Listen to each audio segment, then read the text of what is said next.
ایک ڈرونا خواب۔ رات کے پچھلے پہر جب ہر طرف گہرا سکوت چھایا ہوا تھا، 8 سالہ آمنہ گہری نیند سو رہی تھی۔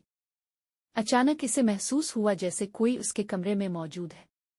اس کی آنکھ کھلی تو کمرے میں ہلکی سی چاندنی چھلنی ہو کر آ رہی تھی۔ اس نے دیکھا کہ ایک سایہ کھڑکی کے پاس کھڑا ہے جو دھیرے دھیرے اس کی طرف بڑھ رہا تھا۔ آمنہ کا دل زور زور سے دھڑکنے لگا۔ اس کی ہمت نہیں ہو رہی تھی کہ وہ چیخ سکے۔ جیسے جیسے وہ سایہ قریب آتا گیا، آمنہ نے غور کیا کہ وہ ایک عورت کا بھیانک روپ ہے جس کے بال بکھرے ہوئے ہیں اور آنکھیں سرخ انگاروں کی طرح چمک رہی ہے۔ اس کے چہرے پر گہرے زخم تھے اور ہونٹوں پر ایک ڈرونی مسکراہٹ تھی۔ آمنہ کی سانس حلق میں اٹک گئی، وہ بستر پر ساکت لیٹی رہی، خوف سے کانپتی ہوئی۔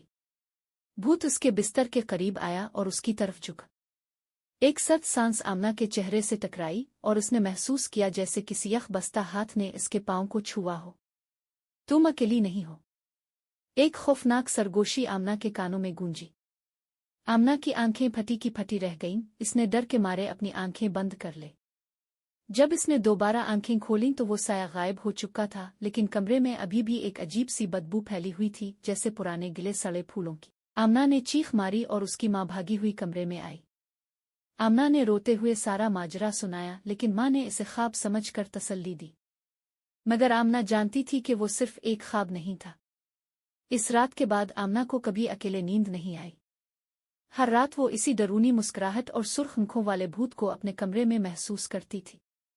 وہ ہمیشہ یہی سوچتی رہتی، وہ کون تھا اور وہ اس کے پاس کیوں آیا تھا۔